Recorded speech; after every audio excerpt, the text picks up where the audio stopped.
Lors du premier épisode, 4 candidats ont été sélectionnés pour intégrer le commando Sanzoni du 35e régiment d'artillerie parachutiste. Leur formation va maintenant commencer. Les futurs commandos, nouvellement sélectionnés dans les 8 régiments de la brigade parachutiste, intègrent le stage Jedburgh. Durant 14 semaines, ils vont apprendre tous les rudiments et les bases du métier de commando. Ce stage est organisé par le bureau GCP de la 11e brigade parachutiste qui met en œuvre toute la formation et qui attribue l'organisation des modules aux différentes sections du groupement commando parachutiste.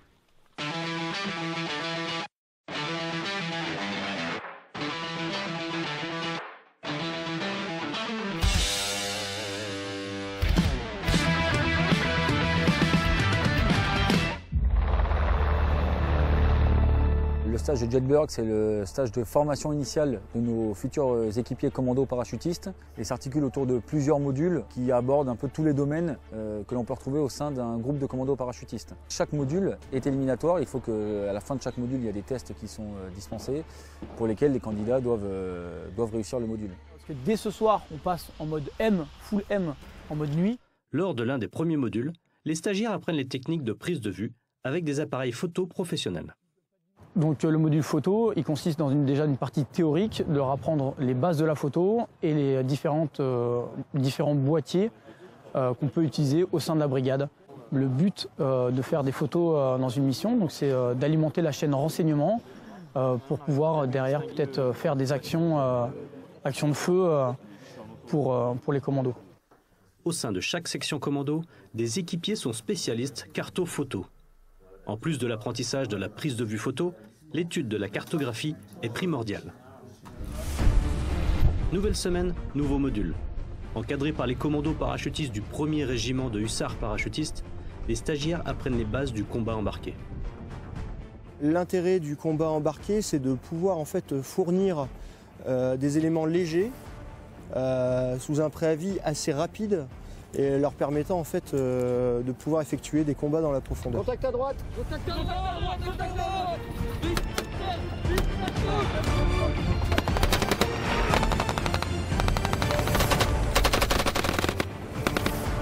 Le but de cette séance, c'est de les familiariser avec le tir à partir de véhicules. Donc de vraiment pouvoir prendre en compte l'environnement du véhicule, tirer à partir de celui-ci, et aussi pouvoir se soustraire d'une situation d'urgence lorsque le véhicule est hors service. Ok, break.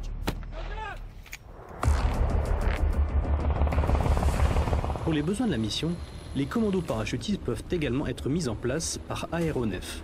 Lors de ce module, les apprentis commandos s'exercent aux techniques de l'aérocordage. Alors là, ils vont apprendre à descendre des aéronefs de l'armée de terre et des autres armées, donc les hélicos, en rappel, en corde lisse et à être récupérés ou mis en place par grappe. Donc ça va leur permettre d'être mis à terre lorsque le posé de l'aéronef n'est pas possible. Donc ça va être dans des zones urbaines ou des zones boisées par exemple, où la machine ne peut pas poser et que les commandos ont besoin d'opérer. Alors ils doivent effectuer chaque agrès 2 fois, de jour comme de nuit, et ils doivent être, on leur fait passer une première fois en lice et une deuxième fois en config comme il sera en opération, donc tout équipé avec l'armement, les protections balistiques et le sac à dos. La corde lisse, voilà, bien agripper la corde à les mains et les pieds, puis après regarder le sol et écarter les jambes arriver au sol. Pour le rappel, ce sera pareil, bien se mettre à l'arrière dans le baudrier. Pour la grappe, se laisser porter et pas faire de mouvements parasites.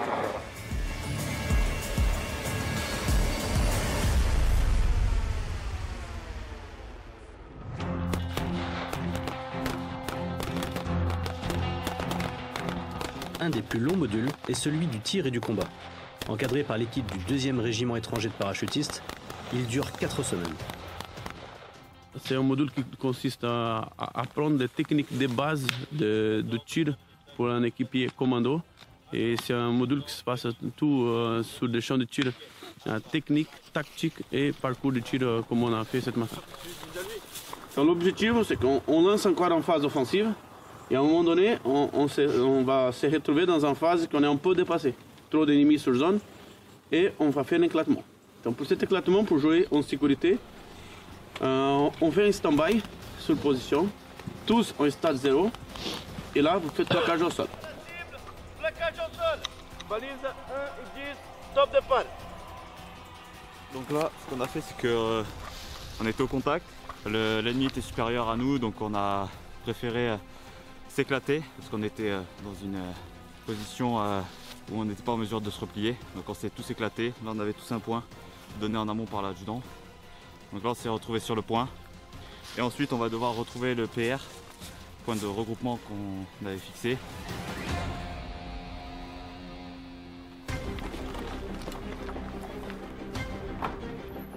Les commandos sont également amenés à opérer à l'intérieur de bâtiments.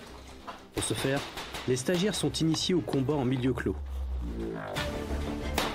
L'investigation de bâtiments est un travail plus fin, qui demande plus de concentration, plus d'application et plus de vitesse que le combat en zone urbaine en extérieur.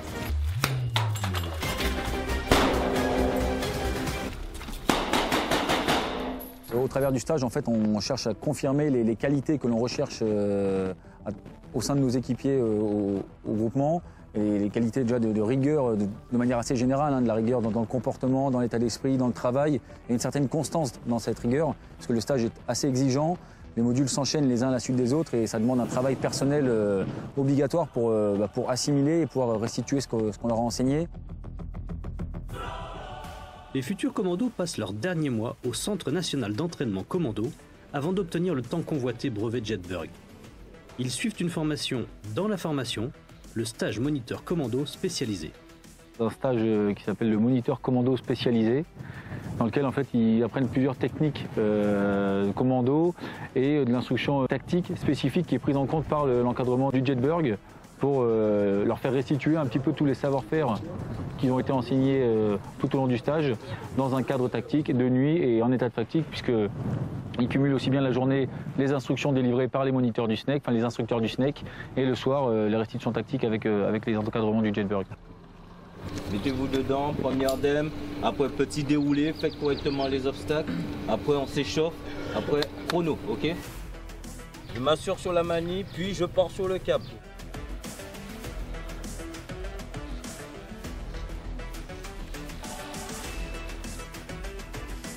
Les techniques, comme je vous les avais dit la semaine dernière, respectez les techniques qu'on vous montre, d'accord?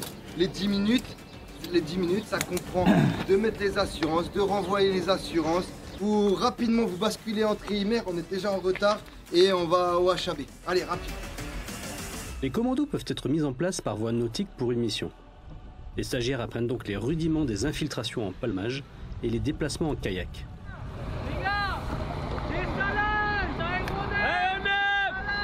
Le salage des salages est une technique permettant aux soldats de se dissimuler sous leur embarcation afin de ne pas être repérés lors du passage d'un aéronef. Direction Fort Béart, sur les hauteurs de Collioure. L'instruction se poursuit par du combat en milieu clos avec un passage au parc REC. Le parc REC, c'est le parcours de combat à tir réduit en espace confiné. C'est tout simplement des techniques ASUR, action en zone urbaine. C'est du combat milieu clos. C'est un parcours qui nous permet de nous rendre compte de l'importance de connaître toutes ces techniques et surtout pouvoir les appliquer et ce qui va être efficace ou non selon les situations avec l'ennemi.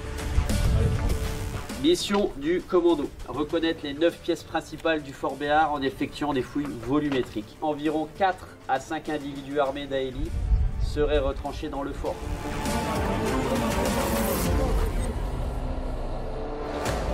Ils utilisent la munition marquante, c'est des armes réelles qu'on utilise où on modifie juste la culasse, une partie de l'arme, pour utiliser ces munitions.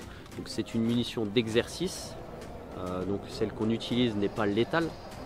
Par contre, ça va marquer par la couleur, éventuellement aussi par la douleur. Numéro 9, j'ai détruit 2 personnels ennemis, je poursuis la progression. Celle-là ouverte, c'est celle que nous, 82, on empruntera pour mener l'assaut. Okay. L'heure de la synthèse finale est arrivée. Durant plusieurs jours, les apprentis commandos partent sur un raid de plusieurs dizaines de kilomètres, enchaînant les missions de jour comme de nuit. Ok, ils sont face à l'entrée ouest, correct? Sur l'eurodescent, ils sont pas à côté de l'Oscar.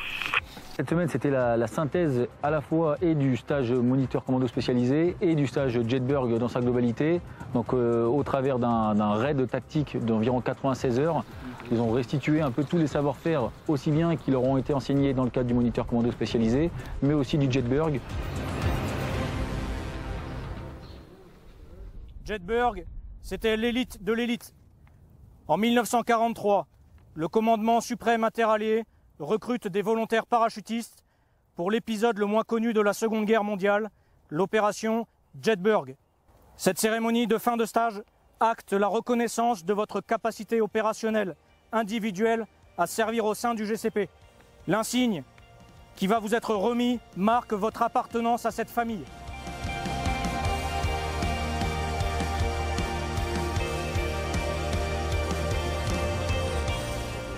La première partie de la formation est terminée.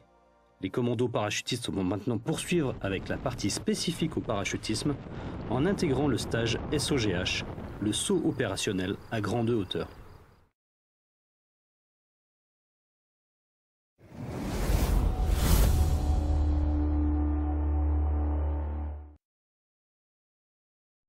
Sous le soleil coulant d'Afrique, Cochinchine, Madagascar,